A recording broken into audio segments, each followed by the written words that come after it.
বর্তমানে হিন্দু পাড়া আর মুসলমান পাড়ার মধ্যে কোনো তফাৎ নাই। হিন্দুদের পূজার মধ্যে যেমন কি ফুটায়, বাজি ফুটায়, আতশবাজি ফুটায়, তদ্রূপ হুবহু এমন কিছু মুসলমানের সন্তান আছে, তারা মুসলমানের বাড়িতে বাড়িতে, ঘরে ঘরে তারা কি ফুটায়, বাজি ফুটায়। এটা ইহুদি খ্রিস্টান হিন্দুদের স্বভাব। যেই যাকে ভালোবাসবে, যেই যাকে মহব্বত করবে, তার সাথে তার হাসর, তার সাথে তার হাসর। হিন্দুদের কৃষ্টি কালচার তুমি পছন্দ করতেছ, হিন্দুদের আতশবাজি তুমি পছন্দ করতেছ, হিন্দুদের বাজি তুমি পছন্দ করতেছ, হাসর মাঠে তুমি উঠবা, দেখবা তোমার চতুর্দিকে সব হিন্দু, ইহুদি খ্রিস্টান, যারা বাজি ফুটায় তাদের সাথে তোমার হাসর হবে। এই বাজি ফুটানোর দ্বারা কত ক্ষতি হয় জানেন? অনেক দুধের শিশু বিকট আওয়াজের কারণে সঙ্গে সঙ্গে মারা যায়, পশু পাখি মারা যায়। তোমার কারণে পশু পাখি কষ্ট পায়, তুমি যুবকের কারণে শিশু সন্তান কষ্ট পায়, তোমার বাজির কারণে, তোমার আতশবাজির কারণে বৃদ্ধ বাবা মা কষ্ট পায়। তারা তোমাকে অভিশাপ দিতেছে, গজব দিচ্ছে। তোমার ভবিষ্যৎ কি করে উজ্জ্বল হবে বলো? কি করে উজ্জ্বল হবে?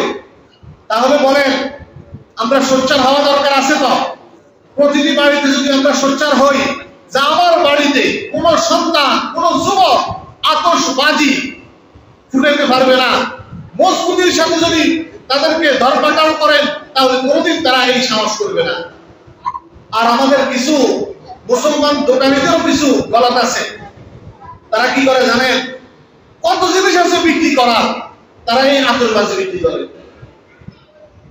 আজকে একটা মাসালা জেনে রাখেন, যে জিনিসটা শরীয়তে ভক্ষণ করা, ব্যবহার করা না জায়েজ, যে জিনিসটা শরীয়তে খাওয়া, পান করা, ব্যবহার করা না জায়েজ, ওই জিনিসটা বিক্রি করাও না জায়েজ। মাসালা বুঝতেছেন নি? সিগারেট খাওয়া জায়েজ আছে নি? সিগারেট বিক্রি করাও জায়েজ নেই।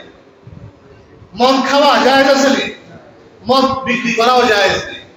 তদ্রূপ এই বাজি ফুটানো, বাজি ফুটাইলে যেহেতু জীব জন্তু কষ্ট পায়, মানুষ কষ্ট পায়, শিশু সন্তান কষ্ট পায়, তাই এই বাজি বিক্রি করাটাও না জায়েজ।